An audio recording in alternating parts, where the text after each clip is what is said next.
Dear friends, Honorable Allahabad High Court has taken a serious view about the non-registration of a grave case, a sexual assault, gang rape, and a woman in a Phulpur police station area, and as such, they asked the Senior Superintendent of Police, Prayagraj District, and also SHO to appear before the court, and also they have given a writ of mandamus to produce the victim also, because the allegation is that the victim is now in the police custody.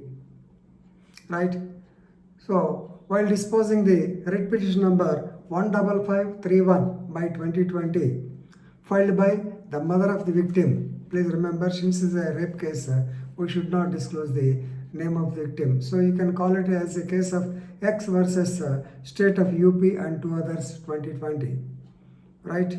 So, the Honorable Judges Sashikant Gupta and Pankaj Bhatia, they directed the police to produce the victim girl before them today, that is on 21/10/2020. And the bench also, as I told you, that ordered the SSP Prayagraj. He is, I think his name is some service station reporter or somebody, so to appear before the court on a particular day, that is today. We did not know what happened. I have seen the internet also, but no information is available. But basing on the seriousness of the case, I am making this video. Right?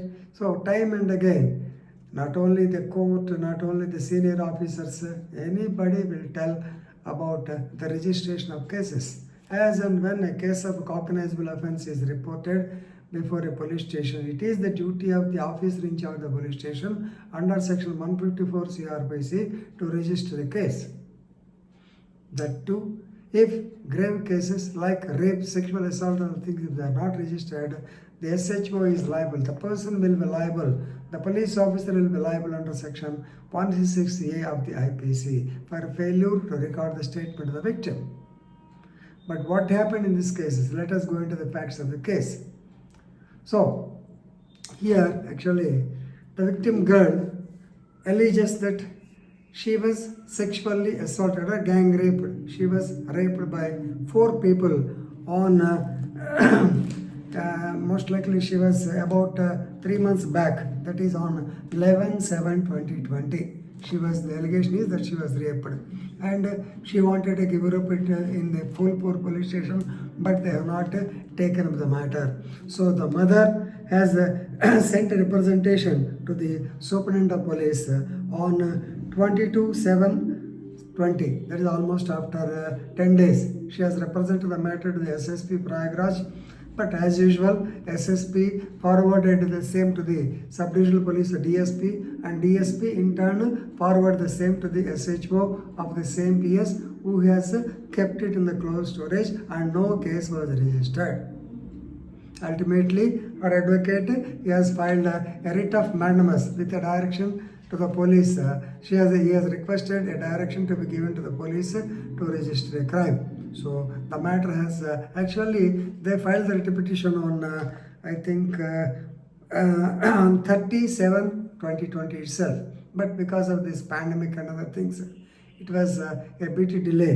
Anyway, on 12/10/2020, the matter came up before the court, and they asked the standing council to take instructions from the state of UP, from the police people, and tell what happened. Then the matter was posted to 14/10/2020, that is 2 days later.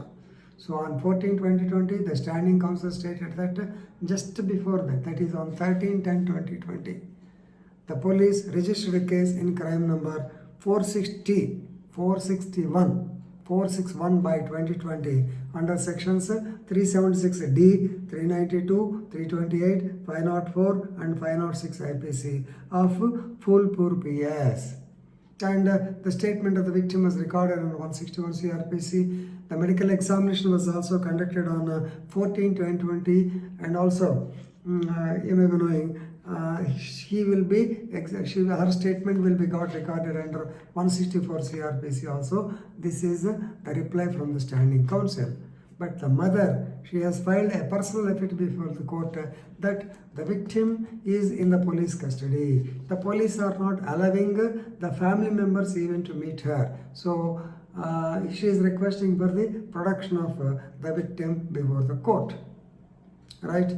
Now, let us go into the sections of law. That is, so the police case registered under section 376D IPC, maybe 376 means definitely gang rape, because the culprits are 4 in number. Second is robbery, 392 IPC, it is robbery. That means they have taken away her property, something like that. Then 328. 328 is nothing but causing hurt with some poisonous substance, or with some stupefying drug, or giving her some intoxicating drug, causing hurt with intoxicating drug. These things will come under section 328, that is causing hurt. Then 504, definitely intentional insult. 506, intimidation. These are all simple sections, but 376D and 390 IPC, they are very serious. So it is very clear from the observation of the court that there is laxity on the part of the police in not registering the case. And secondly, the senior superintendent of police, he did not give any information as to what action was taken by him against the erring police officials, whether he has suspended them. Of course, already the SHO at that particular time, 3 months back, he was under suspension, I believe. And present SHO, what action was taken, whether any departmental action was taken or not, it was not mentioned in the report. The legal standing counsel could not tell as to what action was taken. Therefore, SSP was also asked to be present before the court. But the court has passed stringent remarks. The court observed that the sequence of events highlights the sheer negligence and carelessness of the police in lodging the FIR. So they registered the FIR only after the intervention of the court. And also it is well settled law that FIR should be registered on a cognizable offense. Just in the beginning I told you, under section 154 CRPC, whenever any complaint of cognizable nature is reported, definitely it is the prerogative of the police to register it. It is a statutory obligation. They have to register the case. Of course, the investigation will be in their hands.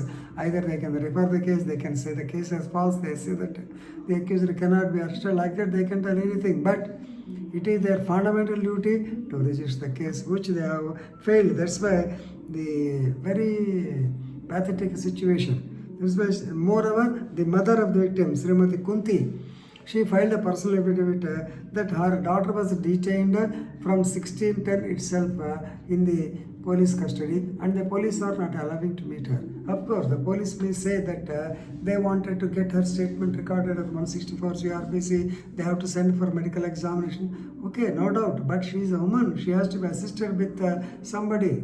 What is the point in not allowing the relatives to meet that woman? So there is something.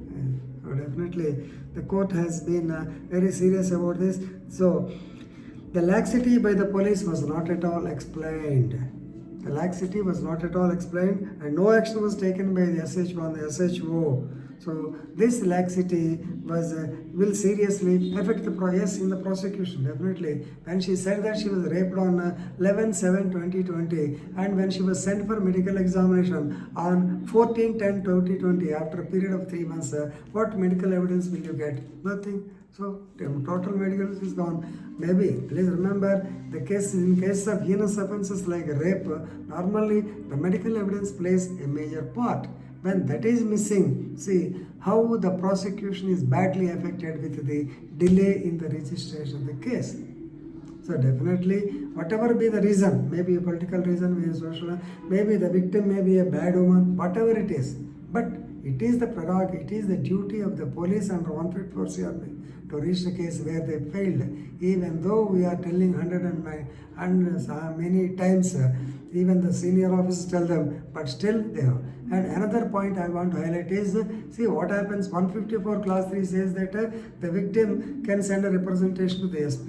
Then SP himself has to take up investigation, or SP can direct a person to take up the investigation. But what happened here, the SP simply forwarded to the SDPO forwarded to the definitely the concerned SI. essay. So if the allegation is the essay against the essay and he himself is receiving the petition, what justice can this woman expect? Same thing happened. So no FIR was registered. Now they have opened the eyes after the court interfered, and now they have registered the case, and now they have to be explanation, they have to appear before the court. So please, as police officers, please make it a point to register a case. To get a case registered, investigation is in your hands. You can do whatever wonders with the investigation. But you are failing here. What about section 166A of the IPC? The failure people, definitely they will be taken to task, they may be punished 6 months like that. So at least after seeing this incident, at least please have a change your attitude and register cases as early as possible. Not as early, immediately after the incident is reported. It is the duty of the officer in charge of the police station to register a case. Once again, 154 CRPC. Please don't forget 154 CRPC is your primary obligation, statutory duty. You have to do it. If you fail to do it, definitely you have to face the wrath of the court. You have to appear like an accused before the court, and how shameful it is, right? This is for the police officers and friends as advocates. We have to look to such instances where the failure of the police is affecting the prosecution story, and you have to take advantage, delay in the FIR, best exact advantage, and you can get acquittal of the case also, right? Thank you.